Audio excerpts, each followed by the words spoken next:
Hello friends, and welcome to my little talk on what I'm calling 7 spiritual sizzlers for summer. So this morning I was really feeling this ignition of energy and of light, and particularly around the light. And we're in the summer now here in the UK.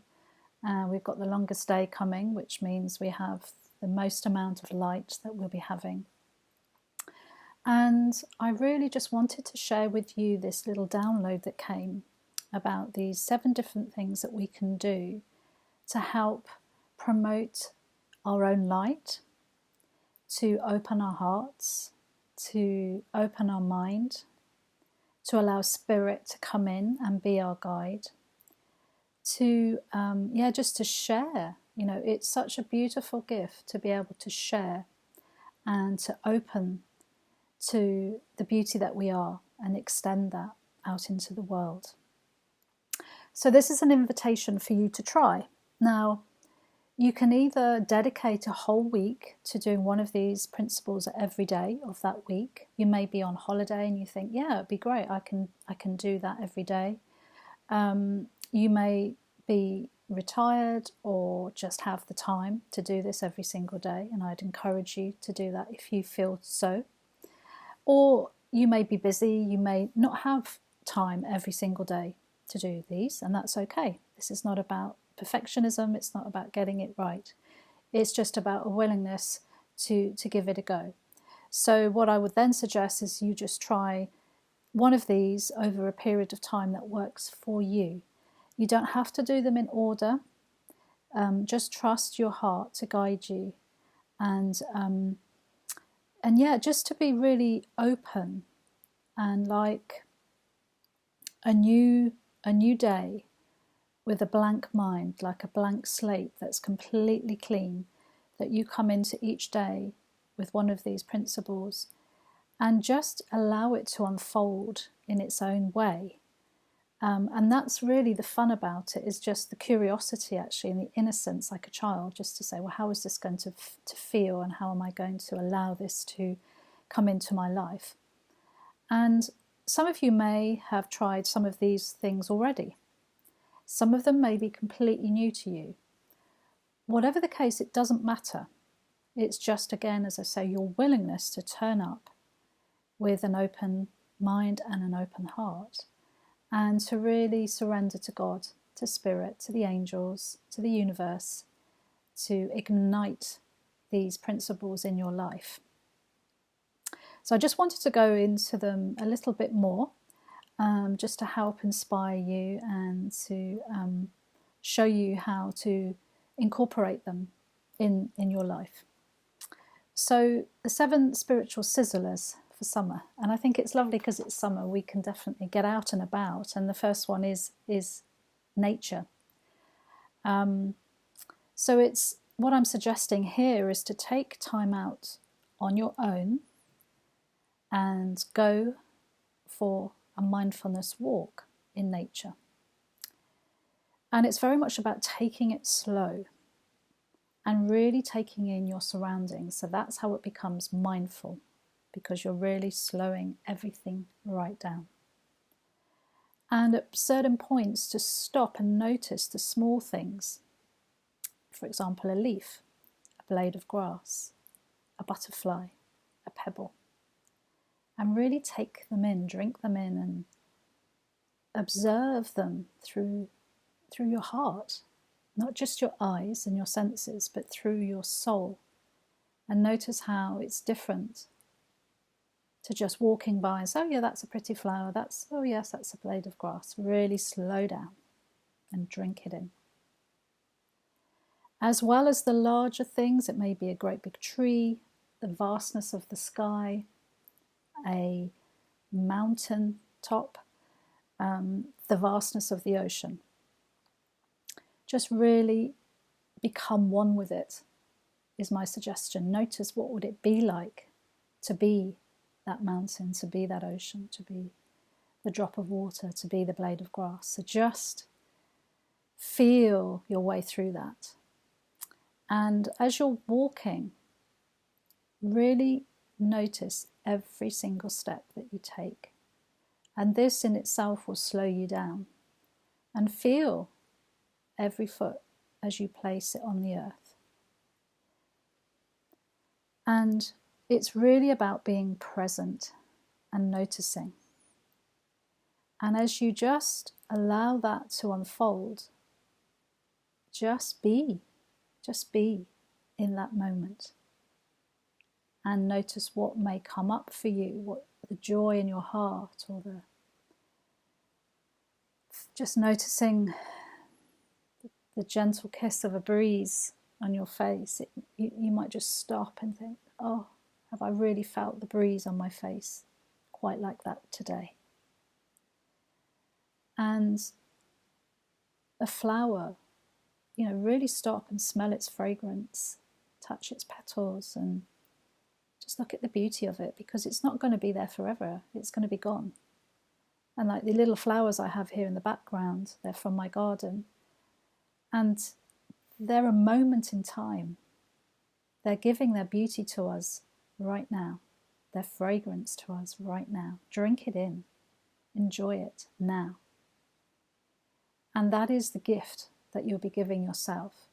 And as you do that, I can assure you, you're going to feel much more calmer, relaxed, and just have an open mind. And then when we have an open mind, the inspiration can come in our mind and help us in whatever way that may be.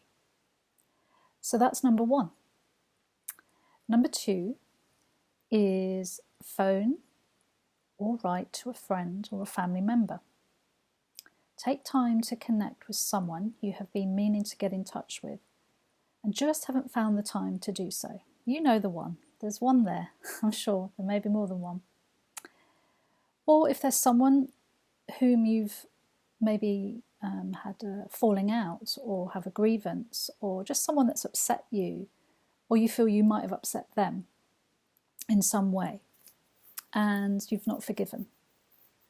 And the way to know if you've forgiven is that when you think of that person, there's just no upset, there's no stickiness at all, there's just love. You just feel love for them. So if there's anyone in your life that may be relevant to, just tune into that. And what I'm suggesting is that you reach out to them and open your heart with the intention to join in truth. So this isn't about attack or defense. When you did that and you upset me, it's just, can I just come with a freshness without going into a story, to join from my heart to their heart. This is what it's about. It's not to get anything. It's not to resolve anything. It's just to join with them. And to drop your guard. It's really important. There's nothing, as I say, to defend or attack. If it's too hard to do this in person or in a letter or a phone call, then you can write a letter saying your heart's feelings and ask Spirit to come in and help you write the letter. So there's a grace then when we invite Spirit in. And again, you don't have to send this letter to them if it really is very uncomfortable. You just don't feel ready for that. That's okay. You don't need to do that. But just the fact that you've written it from your heart, and trust that energy, that love, will be going out into the quantum field, into the one mind, which is the place we are all joined in. So whether it's consciously or not, they will feel that. And miracles can come from that. I've seen that happen. But it's your intention behind it to join in the love. And if you do decide to, just phone that friend or that family member, or even send them a text, or, it's do it from your heart. Yeah, really join in stillness before you do it and notice, what is this for? Well, I'm not just going to do it because I've been told to do it, or it feels like a good idea. What is the purpose behind it?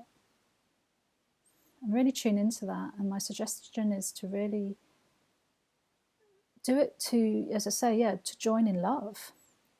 And who doesn't appreciate that? To be thought of in that way, or just, wow, someone's, just taken the time to reach out to me. Because quite often, people are wanting that, but sometimes they're resistant for whatever reason. And so it's like a bridge, and it opens doors, and it's very, very healing. And it can bring a lot of joy to both people, just to be able to say, hey, how you doing? Been thinking of you. And just let spirit speak through you. Don't have a plan, don't have an agenda, just come from your heart. It's a beautiful, beautiful gift for both. So number 3 is pass it on. So this is something where we give something away and pass it on. So that may be buy a coffee for a stranger in a cafe. Well, there's a lot of places now where you can pay for a coffee for someone else who comes in at another time that may need it. And it feels so beautiful to do that. I can't tell you. I've done it. And you gain more, so much from it just by doing that. And it's quite exciting in a way, because you don't know who's going to receive that. And I think that's really beautiful. And for the person receiving it, I mean, what a gift. What a gift. You obviously may never meet them. It just doesn't matter. We're still one, there's one mind here that I was telling you about. And so we're sharing a gift from our heart just because we feel to do it. Give something away. So that may be a hug. That may be a smile. That may be a material object that you just think that person would really benefit from. It may be give your time away. Give some time to a good cause, or to a friend or a family member. So you're just dedicating a whole day or a few hours, whatever feels right for you. Give something away. Or offer to pay for someone that would help them to achieve a simple goal. So that may be a train ticket for somebody that needs to go on a job interview and they don't have the money, or they just want to go away for the weekend. But it's, if you give them that, it might be to fill up their petrol. Just give them the money for a tank of petrol for no reason, just because you feel to do so. To pay for a massage, or a session for somebody, just because your heart feels that it would be lovely for them. They're in need of it. They've been giving a lot themselves maybe, and it just would be a lovely time for them just to have some quality time resting or being looked after. A new outfit, you might just feel, it might be somebody you just, I don't know, they're going somewhere and or you're out with them and they see something and you buy it for them for no reason, just because you want to. It might be a book. You might think a certain book that you've heard of, or you think, and someone comes into your mind, you think, God, I think they'd really benefit from that. Why not do that? You can do it via Amazon. You can send a gift via Amazon. It might be in person. And again, it's such a beautiful thing to receive as well as to give. And again, you may wish to pay for someone to go to a workshop or to a retreat that you feel would benefit them. And of course, not everyone has the money to do that. So it's not about measuring it in that, but it's whatever feels right for you. It doesn't matter how small it seems. It's what's behind it. It's the intention and the love that's behind it. So that's what you need to focus on. And we can all give away a smile. We can all give away a hug. We can all give away a compliment, just to say thank you, I love you, you're such a wonderful person to have in my life. A rose, to give a rose to someone, just because you felt it. So there's so many ways. So get inventive, and it's honestly, it really fills your heart when you do it. And again, it's done without any expectations of getting anything back at all, not even a thank you. You're not expecting anything back, and there's no IOUs. So it's a clean giving. There's nothing attached. It's not sticky in any form. You're not even doing it to big yourself up to think, oh, look at me, aren't I good doing this? No. If you're doing it for that, don't even do it, because there's going to be something attached to it. So really check in and notice, can it be clean and clear and unconditional? And have fun with it, because it's certainly a lot of fun. Number 4, get creative. It's so beautiful to connect to that creative energy. And I know a lot of people say, oh, I'm not creative, but everyone has it within them. It's not about perfectionism. It's not about what it looks like or sounds like. It's just having fun with it. So that may be just doodling. I love doodling. I could lose myself for hours in doodling, and then colouring it in or painting it in, or you just kind of, the mind just goes someplace else. It may be painting, get your artwork out, just drawing or writing. I know for me, in the early days of my awakening, I would go out in nature and I'd feel so inspired, and I couldn't help but write down those experiences, and then they turned into poems. And I don't even know how that happened, but because I was willing to just experience it and give it a go. So just get playful with that. And it's purely for expression, and it's not to be critiqued. So just be really mindful of that. It's not about what it looks like at all. Please don't go into that. Just get creative. However that is, it might be making something, baking a cake, knitting, crocheting. There's so many ways to get creative. Number 5, get playful. We really can get very serious in this form. I used to be so serious, and I'd forgotten how to play. So it's something I had to really embrace, and now I just love it. It feels just wonderful. So that can be dancing. I just love, when I'm in the mood, getting some music on, dancing in the kitchen. It can be really upbeat, funky, and vast high energy, or not. It can be something that's very gentle and soothing and melodic, just a gentle melody. So it doesn't matter, just trust what you need in that moment. Sing. Go to a park. Go on a swing, down a slide. Go to the beach and, play in the water. It's a joyful thing to do. Play a silly game with a child. If you've got grandchildren or your own children or a neighbour's child, just get playful. Build a den in the garden, or, play some, just get inventive, because they're going to teach you so much. They're just naturally, obviously, playful, aren't they? Or watch a funny movie. Something that maybe someone's recommended, or that every time you watch it, you're uplifted. I watched one a while ago called Evan Almighty, and I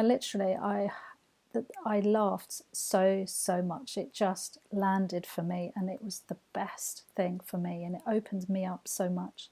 That's a beautiful one. There's 50 First Dates. That's really funny, but it's also got a beautiful meaning behind it.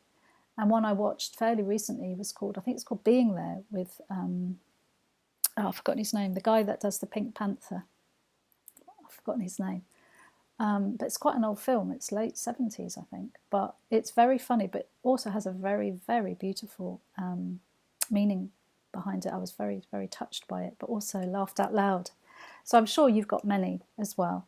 So whatever that play can be, play with your animal. Again, your animals will teach you that, won't they? They're just a gift to us as well. So, and you're never too old. So get that belief away, just please don't go there. We've all got it in us. So yeah, and it's just so good for you. It's so good for you in so many different ways. Number 6 is appreciation and gratitude. Now you can journal this. I went through a phase where every single day I would journal and write down the things I was grateful for. And to start with, I could get a few, but I do at least 20 things that you're grateful for. Now, if you're new to this, you might get 5 or 10 and you think, yeah, but how? But really, the more you do it, the more you start to see things that you're grateful for, and just get on a roll with it. And it can be things around your home, it can be your well-being, it can be people in your life, it can be nature, the sound of a bird, running water, food in your fridge.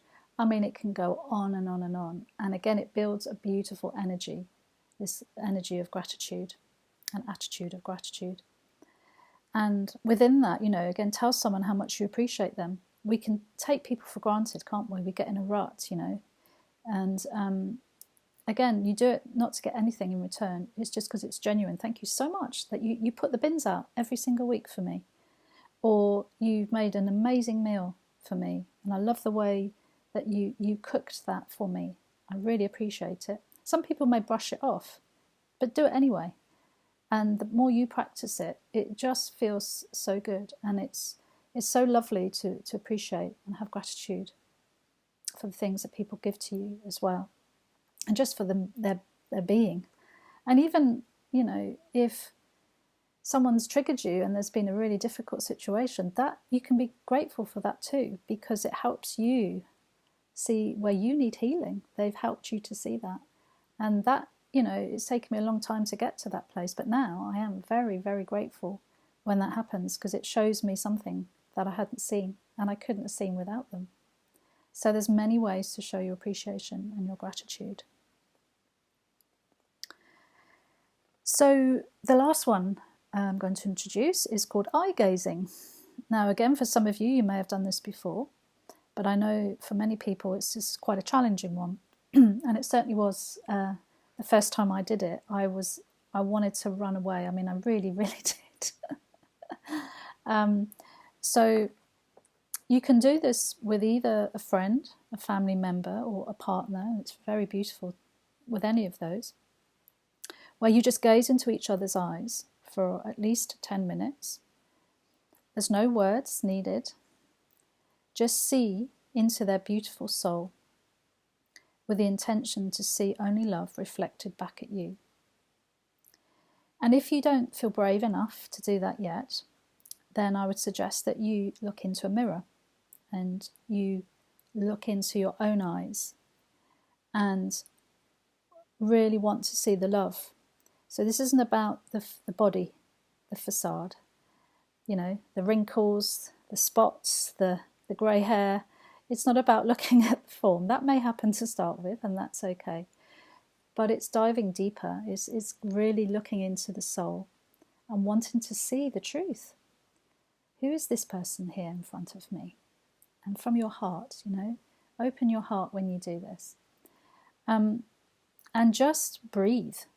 If you are doing it with another person, if it's new to you, it can feel quite overwhelming to just, we're so used to having words, but to sit in silence, and it can feel uncomfortable. We may want to close our eyes for a little bit or look away, because it can feel quite overwhelming as we actually do start to connect with the love. I know for me, it was, whoa, it was intense, really intense.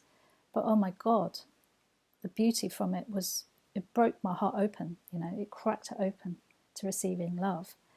And and then the more I did it, it was profound. It really is, and it's a beautiful way of joining with another. Even your cat or your dog or your horse, I did that the other day. We have a cat that comes to visit us from time to time, and I just sat on the sofa and I put my head right near his head, and I just looked into his eyes, and he was really looking at me, and it was really beautiful. It was like, oh my God, look at you. And again, there's so much gratitude for someone being willing to let you in, and vice versa. So yeah, it's such a beautiful thing to do. I'd really encourage it. So that is the 7 spiritual sizzlers for summer. I really hope that you give it a go. And if some of them are feeling a bit awkward, don't have to do it right away, but really I would encourage you to do them if they are feeling awkward, because that's, I'm pretty sure, is where you'll gain the most, because those places where we don't want to go, are usually the ones that, as I say, crack us open. And so don't worry if you have some tears or some overwhelm. It's okay, it's just emotions and feelings coming to the surface. But also be prepared for joy and for a lightness and a lightheartedness, and that playfulness, and that's infectious. And we all need this. We all need this, and to share it, and not to be embarrassed by it. Just to be yourself. I mean, what a beautiful gift. So I really hope you have fun with it, and I would love to hear how you get on. I really would. So keep in touch and let me know. And I'm so grateful for you for being willing. I mean, that is just so beautiful. And I thank you. I really, really bless you. And wherever you are on your journey, I pray that trying this will really open your heart and your mind to the joy and the love and the blessings and the miracles. Thank you so much. Lots of love.